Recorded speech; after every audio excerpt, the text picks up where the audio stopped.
Well, it's around that time right here on KAZ Radio, Cleveland's online inspiration station, where we have one of the most hottest shows every Sunday at 3, none other than What's Going On with Lady D and Sir John. Take it away, Lady D! Good afternoon, good day, because this, what we're going to have today is a good day. Absolutely. All right. Absolutely. How is everybody feeling? All right, good. We've got Good. some guests in the house tonight. I mean, this afternoon. I'm speeding time up. That's okay. That's all right. Yes. But we got some wonderful guests here this afternoon that's going to tell you all about what they can do for the War II. So, further ado, not to wait, I'm going to introduce our guests. We have Siobhan Adams. Yes, hi, how are you doing? And Kenyon Gray. Hello. And these two young people are going to be running for War II. Get out of here. And we're going to How about that? let them tell you what they can do. So here it is. All right. So let's start with you. Okay. All right. Welcome to our show. Thank you How for having doing me. this I'm doing afternoon? great. I'm doing great. Thank you for having me. I really do appreciate this opportunity and this platform for people to get to know who Siobhan T. Adams really is. All right. Well, that sounds really interesting. So let me hear. Who are you? And what are you all about? Okay, well, again, my name is Siobhan T. Adams. I'm actually a graduate of Florida A&M College of Law. Yes, I am a rattler. Okay. I have been teaching for the last 3 years and have been mentoring children for the last 3 years as well. Currently, I'm sitting here ready to take a neighborhood who's basically on life support and to resuscitate it by reviving and renewing and rebuilding Ward 2. Other than that, I'll go ahead and let Kenya Gray go ahead and take the floor. Why don't you? Okay. All right. Kenya, tell Thank us you. a little bit about you. I'll tell you just a little bit about Kenya Gray. Kenya Gray is a resident Ward 2. I've been there for 14 years. Me and my wife married for 20. We raised our 2 kids. Daughter just graduated from Case Western Reserve with a bachelor's degree in finance and also a master's degree in accounting. So she could graduate with 2 degrees. But more so about me, Kenya Gray, did 20 years in the Army National Guard. I have an MOS in fueling, also psychological operations, and also IT.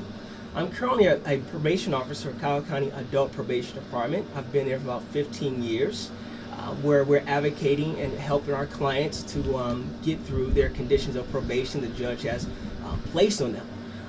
But my purpose to run for city council and our board is because we need that leadership. We need a new commitment who's going to help revitalize the community in so many aspects, in so many ways. There's so many multifacets of what's going on wrong in our community, but those things can be built on. But also there's some good things going on in our community as well. So I am here today to promote myself and also my plan and agenda to make sure people are aware of what's going on about me, but also about our community in Ward 2, which is a very special community. And with Kenya coming on board, I hope people understand and realize this is going to be the next community they're going to want to move in eventually. Excellent. Thank you. Excellent. Excellent. And our other guests? Oh, you. This is our campaign. This is our campaign. No, actually, it's it's my me. campaign. your No, that's my campaign. okay. man. That's Your campaign Oh, manager. she doing both. Okay. Yeah. All What's going on? What's going on? But that's good. That's good. It's nice to Okay. have you here. Shonda. Is it Shonda or Siobhan? Siobhan. Siobhan. You can just call me Adams. I like that better. Yeah, call me Adams. Adams. Yeah, because I'm actually a write-in candidate, so you would have to write in Adams. Good. I hope our audience heard that. Write her in if you want, Miss Adams. I'm going to ask you both one question. Well, more than one question, but what about Ward 2 is special for you? You know what? That's a good question. What about Ward 2 is special to me? I have a huge family, and my family have lived in Ward 2 for over 70 years. We have great ties to the community. My father's side of the family, which is 18 of them, is 16 of us, and 11 of my mother's siblings, who my mom passed away June 30th. But we have great ties to Ward 2. Before and even after it basically changed. Yeah. And it's special to me because that's where I grew up. That's where all my childhood memories are. That's where my childhood home, which was torn down, was. Those were all my friends, my family, they're all there. And what's special to me is that I saw a community where I used to be able to walk down the street and go to Mrs. Johnny's cherry tree and be able to pick from that cherry tree. I was able to go to Mr. Steve's store and go to the store for my grandmother and actually get credit from the store and just say, Maddie Green sent me. That's what's special to me. Now when we go in our stores, we can't even use our credit card without being paid for it or having to pay for it. And I just really want to see the community that I grew up in. I want to basically push it to another level, bringing in new talent, new skills, and a younger, innovative mind to the community. But just kind of revive that community unity that we had when there were street block parties, where my family actually sang "We Are Family" at the 104th Miles block party. Or on Glendale, when everyone, when I walk down the street, everyone would say, you know what, you must be one of those Greens. So I want to bring back that family unity, that life back to the community. And that's what makes it special to me. All right. All right. Okay, all right, that was good. Yes, it was. Well, in retrospect, Right. in retrospect, I grew up in the Mount Pleasant neighborhood. Our community's been split up in different wards, from Ward 2 to 4 to 5, and we'll come back and talk about the word gerrymandering here in a moment. But basically, why Ward 2 is special. I've raised my family. I'm a property owner. I have friends in the community where I grew up in the community. I went to Robert Fulton Elementary School. I was bused to West Rock, junior high school, John Marshall, from my ward. I've come back to my ward. I've had numerous opportunities to move out of my ward. I've chosen to live in that ward because I have a compassion for my community, for my residents. There's a commitment from me and my family, my wife, my kids. My mother is also a resident of Mount Pleasant area. My grandmother used to be, unfortunately, she just passed away on July 23rd. We just had a funeral last Monday, and it was devastating. I tell you that. Yes. It was difficult, but one thing my grandmother had said, that you stay committed. You stay to the ground. You go door to door. You stay accessible for the people. Our ward is so special because it's dynamic, the diversity in the community, also the residents and their homes. Our ward is spread out it goes from 151st to Kinsman all the way down to Union area. So we have about 12,000 residents, and who needs that leader, who needs that commitment, who knows those streets, who knows Glendale, who knows Bartlett, who knows Kinsman, who knows that area, because I grew up in that area. And I remember those stores. You know, we had Save More. We used to have McDonald's in our neighborhood. We don't have that. We don't have one major grocery store in our neighborhood. So why is it special? Because it needs a change. It needs a change. I spoke with Councilman Zachary, who is running for mayor, about those changes. I spoke about the budget in terms of bringing those things in. I spoke about the abandoned homes that's growing and growing in populations. I talked to the street club. I just went to the street club event yesterday. I know Ms. Adams was there as well, 108th Street Club in Miles. We talked to those folks. We understand the commitment that they have. That's energizing. I embrace those challenges. I love my community. That's why I'm there, because I know I can make change. I know that commitment is there. So, why is it special? It's so many different things why it's so special. That's why I'm promoting our community. That's why you're going to see new development in the community. That's why when you do see my literature, I'm not sure you saw my literature, when you truly look at my literature, you will see a waterfall in there. That waterfall is a natural, historic waterfall in our community. Wow. And it's being rebuilt right now. Why? Because people call and complain. Because you go down there right now off of Warner Road, which is 5 minutes from me where the waterfall is, it was nothing going on down there. Abandoned homes, junk in the water area. So again, you ask, why is it special? Because it just is. I didn't know we had a waterfall. Yes. Oh, I didn't know. No. And natural. Yeah, That's and how long important. has it been there? It's been there for years. Natural, We're talking about over 60 years. And when you see that waterfall, I mean, it's beautiful. Wow. If you love nature and the way it works, Yes, and it is. it's a beautiful waterfall. That's why I have that on my literature, because it's so dynamic, and it's going to be used in such a great way that people will start seeing the vision. And people are starting to see that vision. And there's residents down there who understand. I've talked to them. I've gone door to door to listen to them and say, why is our neighborhood special to you? Why aren't you moving out like everybody else is? They tell me why. And that's self-fulfilling in terms of, wow, they're Stan, I'm Stan, I've been here, you've been here, we're gonna work on something to get this done. And I tell folks that as a National Guardsman, I've been all over the world. In Iraq, it was terrible. But we build up homes, we build up schools, we build up water plants. We did all this for these people. And if I can do that here, I can do that there, I can do that here with the right kind of people. Right. So the commitment is there. And it's going to be a very special place and unique. It's going to come back just like the West Side. This East Side community is going to come back. Excellent. I want to know, what is it that the people in the community, what are their biggest wants? What do they want to see? What are the changes that the people in the community want to have changed? Safer streets. I'm it? sorry. Go Oh, ahead. I mean, both Ladies of you. first. Adams. Ms. Adams. Okay, and I'm glad you asked that question, because a lot of times we, if you notice, a lot of times, and this is across the board, we always say safer streets, better schools, better economy. Honestly, from speaking to the residents, it seems like that's just the cliche to say. That's what people want. But if you actually get into and deep conversation, because I also go to door. Mine's is taking a little bit longer because I make myself at home. I have a seat. I really speak with the residents. Okay. And then I make sure that, you know what, I'm in it to win it. And so when you talk about what do the residents really want, they want safer streets, but then at the same time, it's like, well, how do we get those safer streets, the safer community? Well, we can't get it unless we actually go to the root of the problem. And if we're saying to put cameras here and, more police and things of that sort, yeah, that sounds good, but how can we really achieve that goal? One thing I'm working on right now is ideal to kind of bring that safer street ideal really into the community, which is called the longest table. And I can't really give too much details about it, but it's going to be a table, the longest table, where not only do we have people from the community, but other officials sitting down, breaking bread together, not talking about safety in the streets, but just building that relationship amongst each other.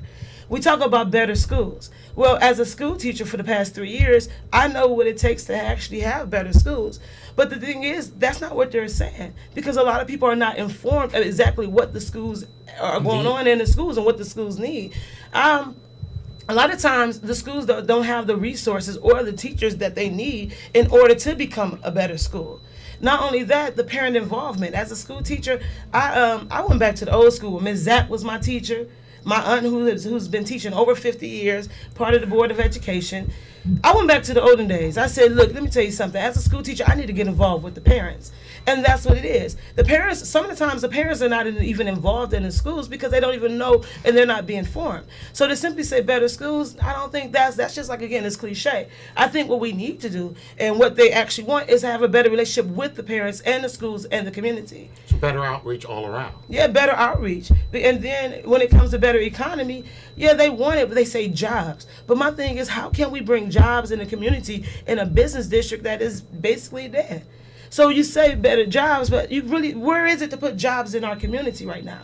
So my thing is, instead of saying better jobs, how about let the Ward 2 residents have an opportunity to build business inside of the community like it was when we had the Mr. C store. Remember when there were stores on every corner? Exactly. Now it seems like a monopoly where there's only a few stores here and there, but there's a lot of money coming inside of our, coming into the stores, but leaving out of our communities. Yes. And so with that being said, when it comes to jobs, no. They want better jobs, but even if they said, I said, let me tell you something. I think what we need is to start building businesses in our community. Then they'll create jobs. Then the money will circulate inside of our community and hopefully outside to maybe Ward 1 and Ward 4. Because we can't do it by ourselves. Because the way the wards are broken up right now, you have one ward on one side of the street, maybe Ward 1, and on the same street it's Ward 2 or Ward 4.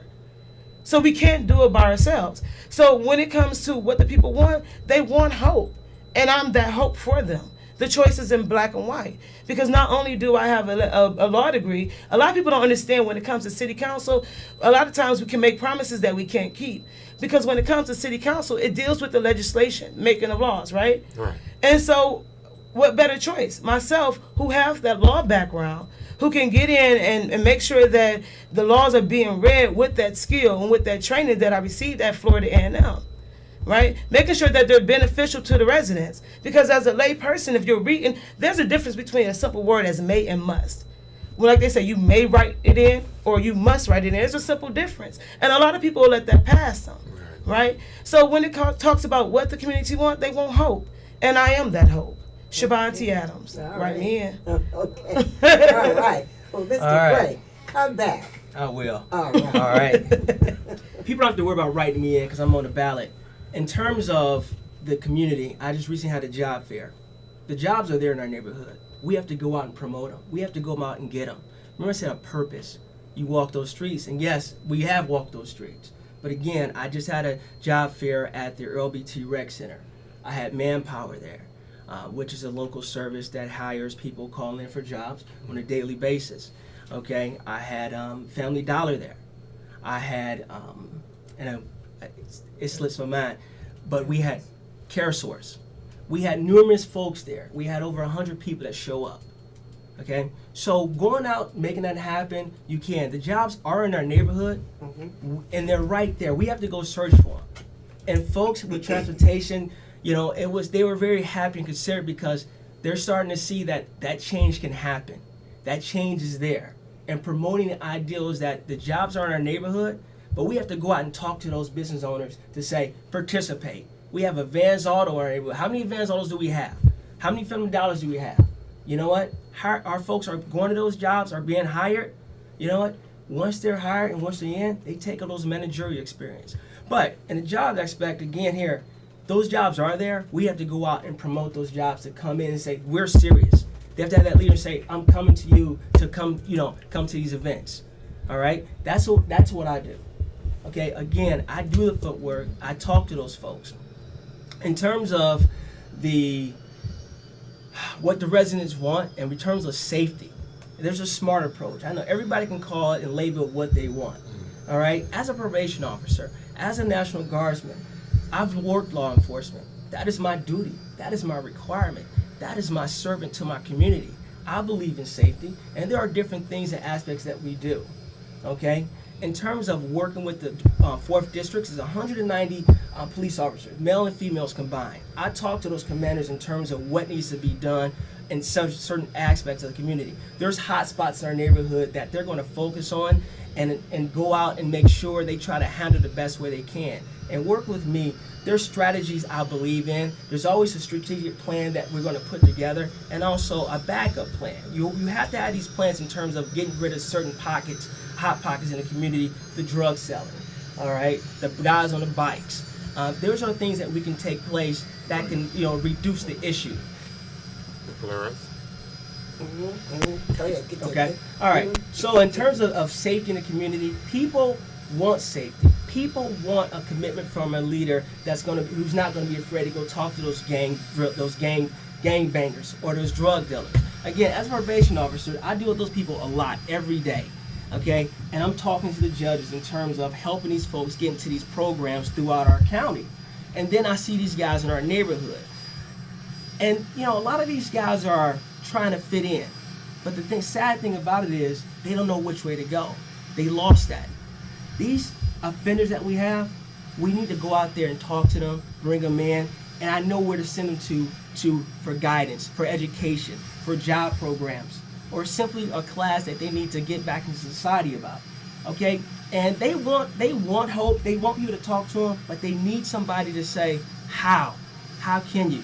I don't want to do this all the time. Right. How you can get to where you need to go. Right. And what the tools, because Northeast Ohio, we do have great tools. Oh, we do. Yes, we definitely we have many resources that's already in place. Right. So just showing them where to get right. there. And I'm the person that do that for them. I don't give up on a person because they offended some, because they're they made a mistake, and then people make mistakes. So everybody's not perfect. Right. These clients, I call them, is that they're regular people. Mm-hmm. My brother, my sister, okay, my next door neighbor.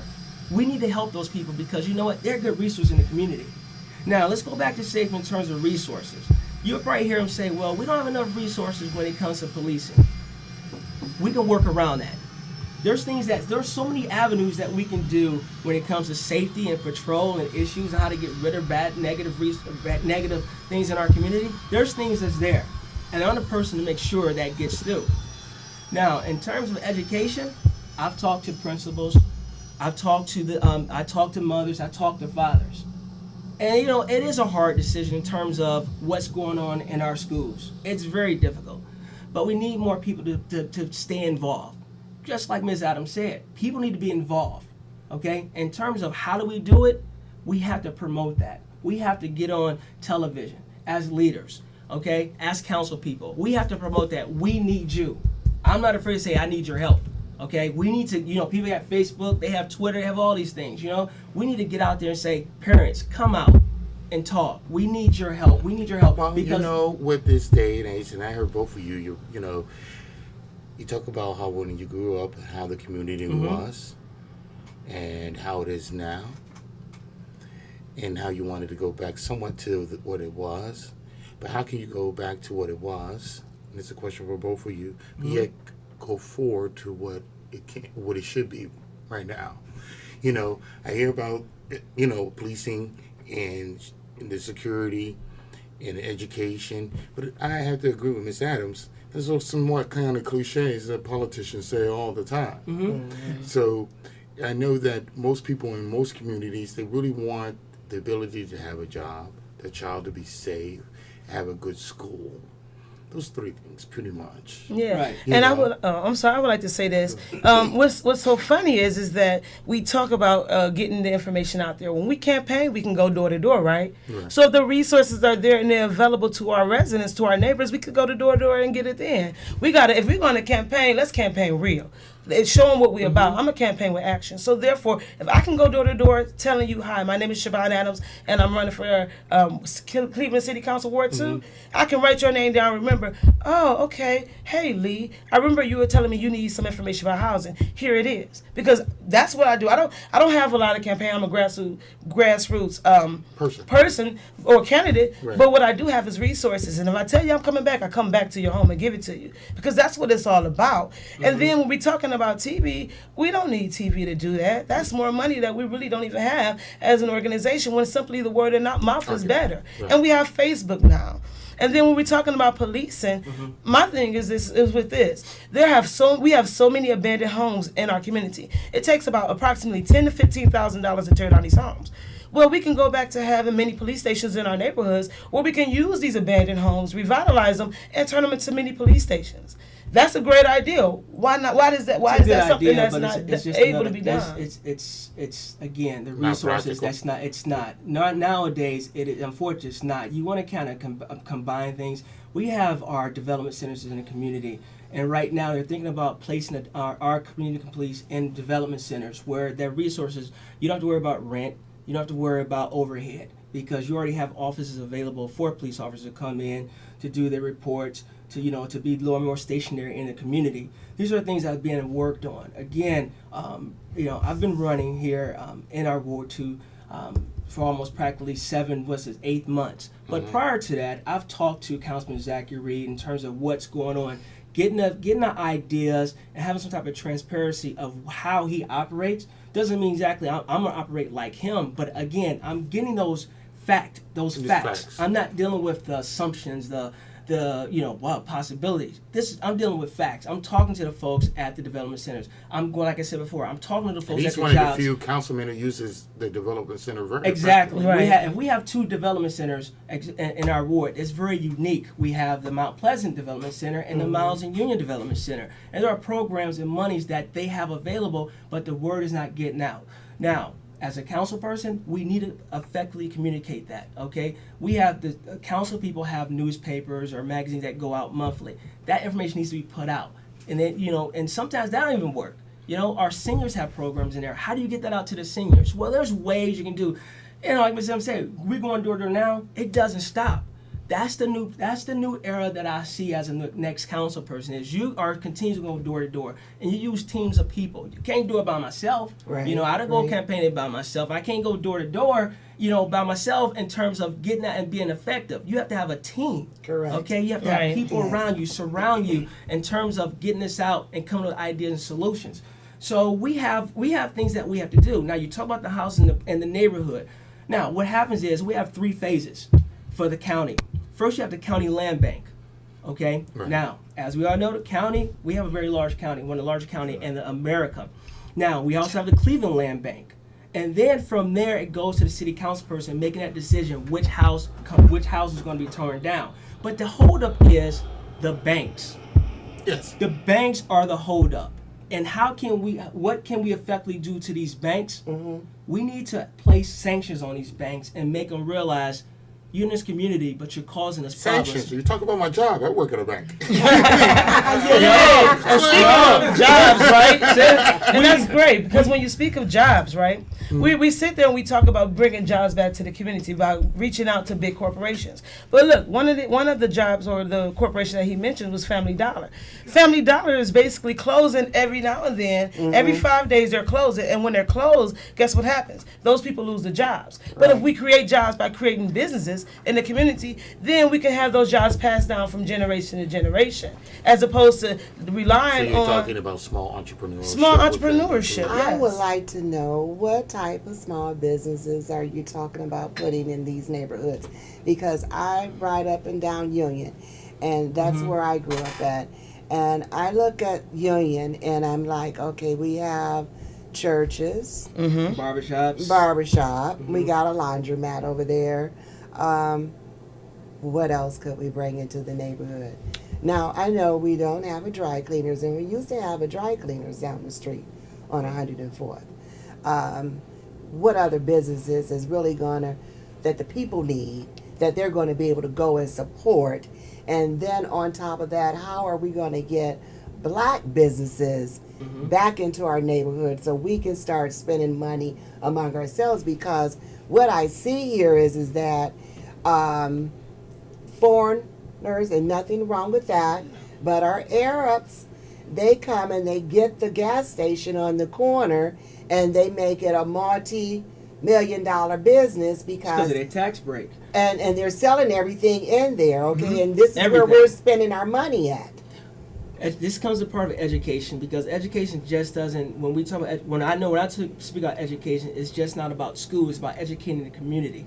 What can we do? What other business we get? There's ideas out there, multiple ideas, but people have to step up, and you have to promote that in your community. You can look at Shaker Square, which is in Ward 4, actually. Now that is Ken Johnson. Actually, I ran against Ken Johnson 15 years ago twice, and I did lose. But in defeat, you learn so much. You understand those avenues you have to take. And Shaker Square is prosperous. Shaker Square, even though a store may close down, they have 10 other stores that may open, but somebody's going to come there. Why is that? Location. There you go. Bam. Infrastructure. Look at our sidewalks down Union. Perfect street. Looks like a war zone sometimes. Yeah. It looks worse than Iraq in places, believe me. Yeah, I Okay? know. And Iraq is bad. Okay? And we live in this neighborhood. But that's why I stay. Because the purpose is there to get it back together. So we have to promote that. That street will be resubmitted. The concrete, it'll be repaved very soon. But that's coming. Those are the things that have to take place. How can we promote that? Infrastructure. Let me ask Houses you. on the street. Now, how far does you all's ward go down as far as Union? Does it go all the way down to 93rd. To 93rd? When we talk about Union, we start at 93rd. Okay, Oh, we start at sorry. 93rd And Union, up to- and then you go up to 130. It varies. You go up to 139th in Union. Okay. Okay, you go up that street there. Well, let me take that back, because you have 93rd. All Union is not Ward 2. Right. That's where I talk about gerrymandering. Our streets are so gerrymandered because they're split it's so complex. You don't know where you at sometimes. You can be in Ward 2 and in 30 seconds you're in Ward 6, over here and you're in Ward 4. So it varies. It jumps from one street to another street to another street. Okay. All right. Because the reason I ask, is there an area that can be rezoned Yes. for one of the things that I see happening a lot now is they're rezoning areas for business parks Yes. and things of that nature. Is there areas like that in that zone? And they could, but again, it comes to legislation. It's Cleveland City Hall is going to legislate or pass that, approve that. But then it goes to our state Congress, our senators. they have to get involved because what you have involved is the voters. And that's a stake Right. within itself. And then you talk about money and dollars. Within their own gerrymandered. Exactly. And it's kind of a fraud. That's how I look at it. I'm helping the Democratic Party right now with the Gerrymandering Act they're trying to get in November on the ballot because it is so confusing because people don't know what ward they're in. And that's not their mistake. That's not their fault. But if you look at the East Side community, it's so disempowered because we don't know where we are in so many cases. And again, it's not our fault. It is a fault. I blame that on the leaders. I blame that on city council folks. I blame that on Congress and our state senators. Heck, I go to the top of the president because they're trying to change this concept of, the voting and the redistricting. It's confusing. And people just want to give up because they don't know where they are. Only time they know it's time to vote. Oh, I go here. I don't go here anymore. Oh, where I go? I'm just going to Board of Elections go vote. Right. Okay? Right. And it's a sad case right now because it's almost like, and I apologize, I know Vicky don't want me saying it, it's almost like the crack epidemic because people are so confused and so out of whack. The way they are because of the traditionalized. Exactly. But then that's your job. Right, See, exactly. It's See, the job of the right. person. That's your job to educate the residents Exactly. of what ward they're in. Right. That's something, I get the campaign material, but it should probably be combined with this is Right. your ward. Right. This is not your ward. This That's is where why you I'm on vote. that This is where gerrymandering you- team for our Democratic Party Right. in terms of getting this back together and making things more understandable. And what's so funny is I'm not on the gerrymandering team, but I am in the community, basically informing our residents. Like I said, my campaign materials is me. I am who I am. And with that being said, I go to the residents. I let them know about voting. I let them know about their precincts. It's on my Facebook page as well. I let them know about what ward they're in. I let them know about their rights and things of that sort. Pass out voters registration forms. Pass out absentee voter registration. I do those things because I can't sit there and blame anyone.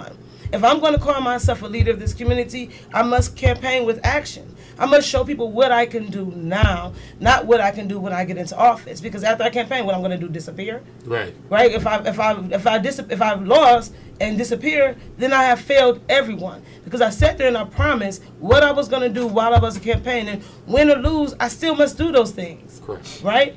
And so you're right. It is up to me as a council person or a future council person, that Right. is, to basically educate our community by continuing the communication, the open door policy. And I think Zach Reed does a very good job about that. A lot of people say he gets back to them in 24 to 48 hours.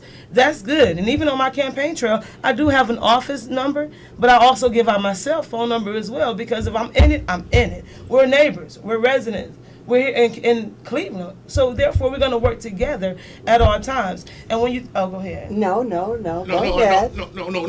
May I say something? Yes. Okay. Now, what street do you live on? I stay on 143rd in Kinsman. 143rd and Kinsman. And you? I stay on Lamar. Lamar. Yes. Okay. Which is off of Warner. Now, one of the things that I always believe in is taking care of your backyard first. Exactly. Okay? I should be able to go down Lamar, for instance. I should be able to go down 143rd. All right. East 143rd. And I should see, of course, your house immaculate. Yes. Grass cut, bushes Yes, trimmed. exactly. I mean, it That's should right. be up to code like you wouldn't believe. But then I should see your influence on your neighbor to the right, your neighbor to the left, your neighbor across the street. I should be able to see that you have influence on your block. Exactly. Now, from that, you can say, hey, look, I live on 143rd. Come down my street anytime and see how nice my street is. I mean, they should be able to come from 144th to 143rd and there's a change. Yes. You know what I'm saying? Now, that shows me that, okay, there's a concern for your area of influence. 143rd Street, man, I can go all the way from Kinsman to Buckeye, well, however it runs, and 143rd is just tight. And I'm so glad you said that because I actually am putting together a community cleanup. And when I say this community cleanup, if I can show it here, Yes. Adams with the Yes. community. On September 2nd, I am going to put together the largest community cleanup, and I'm putting it into saying that by faith, the largest community cleanup this city has ever seen. The reason why I say this is because, yes, I'm not on the ballot, and I am a write-in candidate, and you do have to write in Adams. But as I went to look for, get my signatures, which I actually went door to door, got 180 in less than 2 days, was short 20. But I couldn't just continue to sit here and try to get signatures when I'm walking past a pile of trash, whether it's cushions of couches and things of that sort. So I'm putting together this cleanup because, yes, you're right. My street should be immaculate, but forget that. Our neighborhood should be immaculate. Well, don't forget that. Don't say forget that. No, Don't say because forget it starts. No, it starts at with you. one home No, I'm at a saying- time. starts She's with saying that you. just not her I'm not street. just I not my know, street, 'cause I I know. didn't care about About all of everything. it. Well, Right. that's what I'm And saying. That's what motivated her. Right, because Right, with that right. being said, yes, I remember when you couldn't walk on people's grasses. Now you're walking on people's grasses and the grass sits this high. Yes, my yard signs are not out. They will be, but best to believe I want to mow the lawn where my yard sign sit. Because when you put it anywhere, you're saying you're adding to the problem. So you're right. And when I tell you I have landscaping companies that have basically volunteered their time, and not only that, but up to the residents as well. Because back in the days, and I on 149th, rode past this lady who I saw sweeping the street, the curve of the street. I don't remember doing that since the 80s. I don't remember people doing that since the 80s. Let me tell you, young lady, we did that when I moved over on 104th Street. Yes. Because this is how we kept the neighborhood clean. Exactly. Yeah. And every homeowner, kids, grown-ups, retirees, if you lived in your home, this is what we did every morning. We got up, we swept out in front. Yes. We washed it down. We washed down our sidewalks. We washed our house down. We Yeah. sprinkled up our windows. The grass was cut and it was fresh. Everyone took a pride into where they live, right there in that home. Taking Now, pride.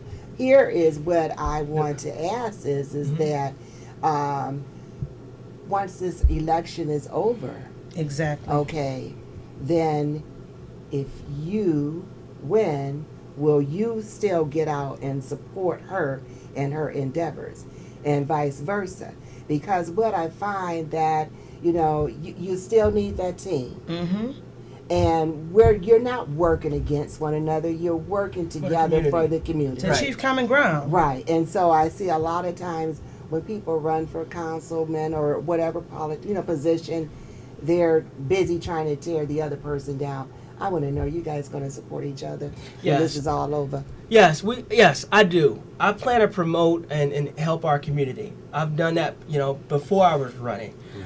Even and I talk about when I was overseas. Even when I was overseas, my son, who was out in the hallway, he was helping Zach in the community, joining his teams of young teenagers in the community cleaning up. And I would talk to my son time and time, as much time as I got on the telephone to talk with him, see how he was doing. But it is something that he wanted to do. So helping other people that's running and whoever wins, we still need our community needs help. Okay, our East Side community needs help. And I plan to be there to help my community. And we talk about the cleanup. That's good. That's very good. You're having the cleanup. But also we have to get on these owners who've neglected their property, who allow these renters come that's in definitely and just being done. sleep and do nothing. Okay? We have to make sure that they find and understand they will receive a notice from Kenya Gray, council person, that, hey, you can't do this, you're going to housing court. And You just will- to focus on The owners. I believe The owners. that Yes. that's Okay. mandatory. We that need brings that. back to what That you actually is started happening and I with the didn't community cleanup. let Yes. you finish it, and about the banks. Yes. And what would you do to bring the banks to the table? Because a lot of these properties, because of the situation of 2008, And you know what are zip code is the bank-owned. worst zip code? Not just in the state, in the country? 44105. That is true. It's the worst. Wow. It's Yes. the worst. That is true. And whose Before zip we- code is that? Ward 2. Ward 2. Zach Reed's zip code. Exactly. And he's running for mayor. Ain't gonna happen. And can I just say something? Because you did ask a question. that was the nation, 2008. So everybody was affected. That was just one that was affected the worst.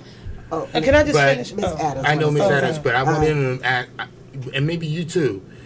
How do we get them to the table? What are you going to do to get them to the table so when it goes up those roads and we run into that, because that's what it seems like city council has run into, county has run into. How do you get these large banks? Well, to our come to the banks are table taking money from our and say, communities. Come invest in it. They're taking money from our communities. They want our business. They want our business. We want your business. Well, yeah, they want our business. Right. You got PNC Right. down on the stadium, Key Bank on the other one. Over here, over there, they want our business.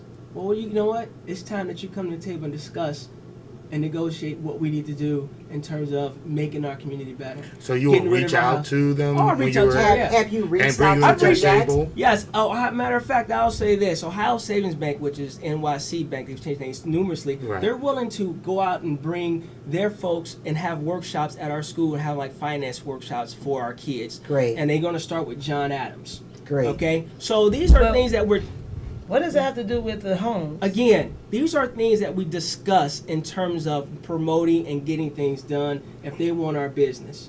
What it has to do with the homes is that, you know what, we have to look at things another way. Let's give options. Okay, if you want our business, you start taking care of your homes, either get these homes torn down, let the county land bank take it over, let it go, let the city then come in, demolish it, so the councilman can then rebuild and improve the community. It has a lot. Again, this is just It's a not lot one of- idea. It's a lot that takes place Yeah, it between definitely conversations. is. Okay, you ask what does it have? It has a lot to do with it. Section Communicating 8. with these people in a community is that basically you're getting to know them. You're getting the ideas of saying, you know, what can you do for us? Because you want to get those loans. You want us to pay that money back on them high interest. You know, it's time you start coming back to this neighborhood, talking to the folks, and even though I have them come to the schools eventually this coming fall.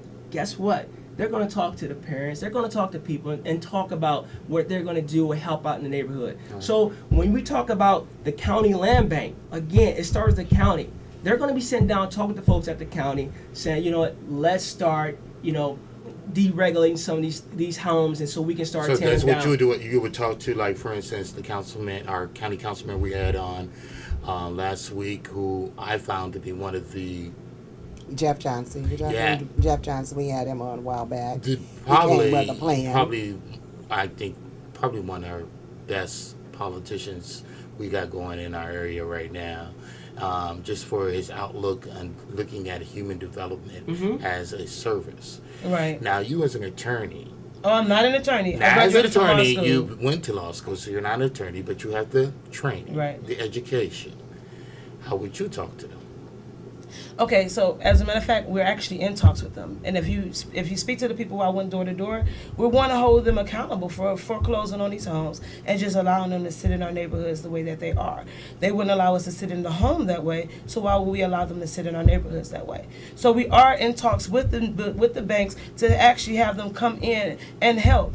With the community cleanup, because it's part of their responsibility too. To maintain the property. Right, to maintain the property. So it just must be enforced. So therefore, yeah, we are in talks with the banks. Yes, and then I had held a career fair with my kids, which dealt with entrepreneurship. The banks actually came into the school, showed them how to balance a checkbook and things of that sort. That's good. But we have to make sure that we can't just say, pat them on the back, come into our schools and educate our kids, but don't worry about the houses. We need to say, look, these are your houses. You are accountable for them. You need to maintain them. I need to see you on September 2nd, 2017, and actually have us help clean up our community. Whether you're donating supplies or whatever the case may be, we need you there. And as a matter of fact, you asked us, Lady D, how we're going to work together. We don't have to wait until I'm in the office to work together. Can you come help me with the cleanup? Help me with the cleanup. Bring your son, your family members, your street. Help me with the cleanup, because there's going to be a team on every street, and there's going to be a team leader if they can't come out into the neighborhoods. Well, on this street, this person said, look, I'm going to take charge to clean up this street. I'm bringing community. Yes. So, yeah, come help, definitely. Help now. Let's not wait till we get into office to make a change. Let's make the change now. And that's what I'm about, making the change now. And even if I'm not, still making changes. Tell us, when is this community cleanup, and how can people get involved in this community cleanup? And thank you so much. So the community cleanup is September 2nd, 2017. Registration starts from 9 to 10, and refreshments will be provided. You can actually call 216-938-5598, or you can go on my Facebook page, which is Ward 2 for Adams Now, and actually like the page first, and then also send me a Facebook message. There's a lot of people that have been reaching out that want to actually see the community cleaned up. So I think this is not only going to help with the community, but it's going to build that here and here for a lot of people. Do you know how powerful that would be to see people on every street at one time cleaning their own neighborhood? We can blame anybody, but we took care of our neighborhood before, and we can take care of it now. That's great. I would like to just see the community cleanup going on every month. How about that? I mean, this would be a monthly event going on And even if it's not cleaning up the community, but clean up where you live at. How about take that? care of your own. Take care of your own. Take you care know, of your street. You know, and then Yeah. let's get the camera people out here. And have you Mhm. invited some of the TV8 and 5 or any other of those to We're- come out? And, we're actually 'cause this working on needs to- that. People need to see this. Because just People if you like ride it. down the People love streets, it. you just understand what that is going to do to residents. And I'm thinking that it's going to be big enough that it's going to basically pour over into the Ward 1, the Ward 4, and the Ward 6 neighborhoods. Because people are going to be touched by the fact that, yeah, this is our neighborhood, let's clean it. All right. Well, that's very exciting, and I'm looking forward to this community cleanup. Thank In fact, you. I'm Well- going to take a ride by and see what's going on. Well, How about that? since Let me we're give you since that. we're promoting things Yes, such we as this are. cleanup, Go which is ahead. good, I will be part of that as well, Miss Adams. But I am also having a ice cream social on September 12th at Tioga Park, and I will be handing out school supplies for this upcoming school year, such as pencil, paper, book bags, crayons for the local kids that's starting school on September 12th. The ice cream social begins at 1 o'clock and goes to 3 o'clock, so please come out at Tioga Park, which is off of Warner Road. And please come and get some gifts and some delicious ice cream. Okay. Oh, wow. And can people come and still donate school supplies? Because Yes. I know we're at where I work at, we always take up a collection. We donate. Everybody buy, the kids supplies and things. So are you still taking? We take those, and I'm glad you mentioned that, Ms. D, because a lot of local businesses and communities have donated to me in terms of helping out the kids in the community, because we know how hard it is for a lot of parents not to have those supplies for our youth. So please give us a number and where they can call to drop Sure. off their supplies. Okay, 216-348-4002. That's my direct number. I'm very accessible, and please call me, and we can make arrangements, and you can come up and enjoy the party as well. Now, I have another question. What are you going to do? Do you have transportation to get the shut-in people to get to the voting booth on September 12th? Because you went out here, you're walking the pavement, you're selling yourselves, you're telling them what they can do. Now you want to make sure they are going to be able to get there and do their vote, because we're good about saying what we're going to do. Exactly. Right. Okay, and then we do nothing. Right. Well, I personally, that was a thought, but I think that the best way to do this is to focus on the absentee voter registrations, which I have been passing out to those who are shut in. My father is disabled. He had an aneurysm and had a stroke while Cleveland Clinic was operating on him. And 2 weeks later, my mother was diagnosed with stage 4 lung cancer. So I know what it is to take care of 2 sick parents at the same time by myself. So my dad, he's definitely shut in right now. Okay. And so what I'm focusing on, just with the help of him, because I still speak with him to get that advice that I need to get, but just to get out those absentee voter registrations, which I've been passing out to my residents and to my neighbors, to pass those out, because right now, like I said, I'm a grassroots campaign, and I am taking donations or whatever the Okay, case may okay. be. But you got to figure out what can you do with the limited resources, and I think that's what makes me valuable, because I'm able to get out here and campaign with very limited resources, but at the same time get my name and my purpose and my goal across. Excellent. So I think that's what we need to focus on, is just knowing what resources are there, and then Get it to them, which we individual. have been doing. I can call Uber and say, All right, please. Mr. Gray. Well, absentee ballots, definitely it's important. Again, and I'll say this, I said this earlier, this is not my first time running, it's not my second time running. I ran against Ken Johnson, and I learned a lot. In defeat, you learn and grow.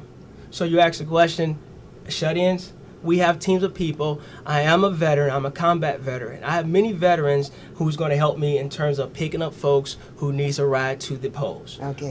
We have teams of people that's in our precincts. We have 19 precincts. We have 10 voting locations. So we're setting that up in terms of who's, what area they're going to, have, 2 or 3 vehicles in a precinct. We may not have enough vehicles, but at least we have people who, they're going to be informed that there's going to be rides available to the polls to get out. Because a lot of times we know it rains on those days. For some unknown reason, it rains. But again, I am not I'm not new to running. Okay. I'm not new to running, and I learned a lot when I ran before. And you have to have those needs, because people love going to the ballot. Everybody, even though shut-in candidates, if they can't vote, they want to get out and vote, because we have a lot of State their residents. opinion. Exactly. Okay, so here I'm going to ask you a question. this is for the both of you guys, what is it that you know that you'll be able to do yourself for Ward 2 that is not being done right now? Okay, kind of stuck in.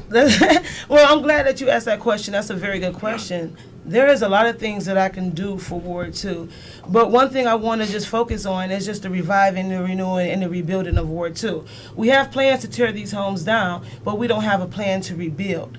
And with my law degree, I want to make sure that those rezoning and ordinance and things are passed to the point where it's beneficial to our residents. With my business degree, I want to make sure that we can bring in those small business and entrepreneurship programs, utilizing the resources that we already have, and letting people know, don't give up, because it takes 3 years in order to see continuous profits when it comes to small businesses. And then not only that, when it comes to education, as a teacher of 3 years, I want to be able to get into the schools and speak to those youth because I have a connection with them and let them know and give them the hope, that they need in order to love teaching and have the love of learning as well, and get those parents. So I'm going to be more of a hands-on person, as I am with all of the tasks that I take on. I'm not a person that's going to sit behind the desk at City Hall or whatever the case may be and not do anything. You will see me visible. You will see me in the community. Right. And so, yeah, that's definitely what I can promise, is actually be visible and make sure that these changes that I'm talking about now actually happens with or without me inside of that, inside of the seat. Excellent. Kenya? Working on these projects, one thing I do promise, and I don't make promises, I guarantee things that I'm going to do, I will have an office in the neighborhood. Working on projects right now as we speak, and again, I'm not a council person, okay, but I talk to our leadership. I do talk to Councilman Zachary right now. I even call Frank Jackson from time to time. He actually works out at the YMCA from time to time, so we do talk. In terms of getting things done, that's what I'm doing now. I'm helping, I'm promoting, as like I talked about the waterfall. Those are things that are getting done. I'm talking to folks. I'm going to the schools, asking what they need. I'm planning to have volunteers. And again, I will use my veteran resources. I've used AARP as well. They were part of our job fair as well. So I'm using these resources to come in and help in. I'm using retirement Cleveland teachers to come in and start, helping out with the schools. I'm talking to those principals saying, what can we do? How can we fulfill that gap with our kids versus the world, okay, or versus the suburbs that's taken care of? How can we do this thing? We doing it now, okay? I'm not waiting to become council person, because Kenya Gray, I know what to do as of now, because I'm listening to folks, I'm getting guidance, and I'm doing it the correct way. And getting that legislation, we speak about legislation, there's numerous different things that we need to legislate, and I know one of the biggest problems is the housing. But again, there's our plans to get it done correctly. And in terms of the money, the funding, do we have the purpose? Do we have enough funds to get rid of all the houses? We don't. But we need to get down houses that's effective, that's close to our schools.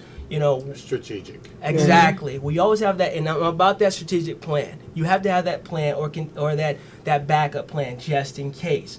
Okay, and there's many different things that I would like to work on, but the top issues is simply the community, the safety, education, economic regrowth, and redevelopment in our neighborhood.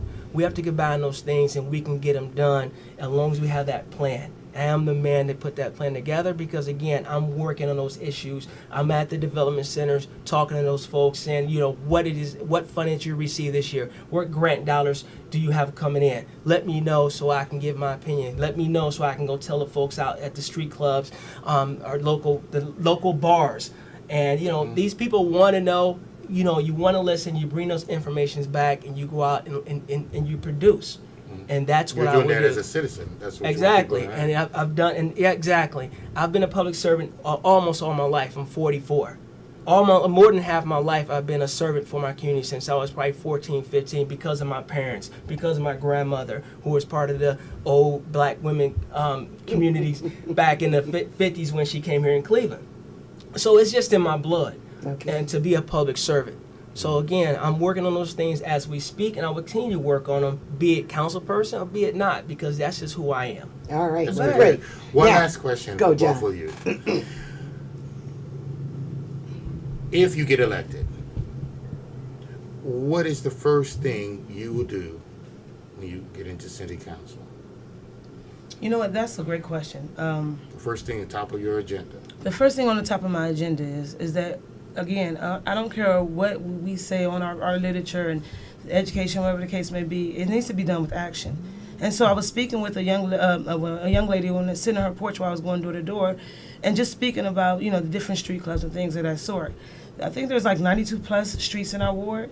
So one thing that I would like to do for the first 100 days that I'm actually in office is to have meetings with each street. That way I can figure out what is the needs, what is the wants on that street, individually, hands-on. If it has to be a location on the street or whatever the case may be, or if it has to be at a hall. But I want to make sure that majority, we're not going to say all, but majority of the neighbors on that street, each 100 days that I'm in office, we're meeting so that we can come up with a plan for that particular street and then expand it to each street so that Ward 2 can be a better community by reviving, renewing, and rebuilding Ward 2. And that's what I want to do for my first 100 days as an elected official. You, Kenya? You, Kenya? Well, first of all, I would probably thank God, thank the Lord for putting me in this position. Amen. But also thanking the residents for putting me in this position and believing and having the faith and the ability to trust me and helping them to be prosperous in our community. That's what I would do. In terms of breaking it down and what I would do, I will focus on again is the commitment of the safety. I will stay committed to the commitment of safety, education, and again working in different segments because parts of our community, need different things. Our community is broken up in precincts. But precincts are broken down in so many different numbers in so many ways. You have to understand what we're doing right now. Oh no, I know what I'm doing is I'm taking in that stock. I'm taking in that understanding of what their needs are already. That's why I'm able to work on ideas and solutions to come up with for our people in our neighborhood because we are one big community of 12,000 people. Okay, in every segment, they do need different things. In terms of what we're going to focus on, it's what that segment is going to need is. Because one area may be a hot zone. One area over here may need something else in terms of, more transportation, busing routes, or even simply, more stores in the neighborhood for grocery. We have no major grocery stores. What is the number one thing that you're going to do first? Number one thing, You got 1 second to tell me, what is it? What you going to do first? What's your priority? One thing I want you to say that you can do. You can do. build trust in the community from this leader. All right. Now, we're got 2 seconds. 2 seconds each. You just used them. I know. Okay. 2 seconds. 2 minutes. 2 minutes or 2 seconds? I'm going to give you 2 minutes each. No confusion. Okay, no confusion here. All right. Go. Tell the people who you are and what you're going to do. All right. Greetings, everyone. My name is Shaban T. Adams, and I am proud to announce that I am a candidate for Cleveland City Council Ward 2 as a write-in. And I just want to let you know again, the community has been on life support for too long. It's time for that new, younger, innovative, and skillful leadership in the community to revive, renew, and rebuild the community. Revive the community so that we can actually see the morals and the support that was once in our community through programs such as the community cleanup and also the supply giveaway and things that we're doing now, but continue to do even afterwards. Excellent. Your turn, Ken. Kenya Gray grew up in the neighborhood, Mount Pleasant community, resident homeowner in the community, here to help our community grow and develop ideas and solutions and get to the point of taking care of our neighborhood. You will have a leader that's going to be committed to you and the ability to believe in. I will bring the economic development in our community with needs. I will bring the education into our community. I will bring the safety that you are looking for. You will understand and believe in your leader that you are looking for. That's why you should vote for Kenya Gray. I'm a public servant to you, the community, and the growth and the vision and the future of our neighborhood. Vote for Kenya Gray on September the 12th. Thank you. I want to just thank you both for coming on. Thank you for So having me. what's I going appreciate on it. with Lady Very D and Sir informative. John. You gave the community a wealth of information. And we're going to wrap this show up. We'll be back next Sunday, same time, same place. Thank you for coming aboard. And this is what's going on with... Well, you go first. I'm the Lady D. And we got Sir John. And everyone have a blessed Sunday. This was very informative. I hope the residents of Ward 2 look at these two young people and what they're trying to do. I hope you listen to each one of them carefully and hear what they say. And, truth from the heart, But well, we want to thank you, Sir John and Lady D, for being here today with your guests. Cut me off. And I'm a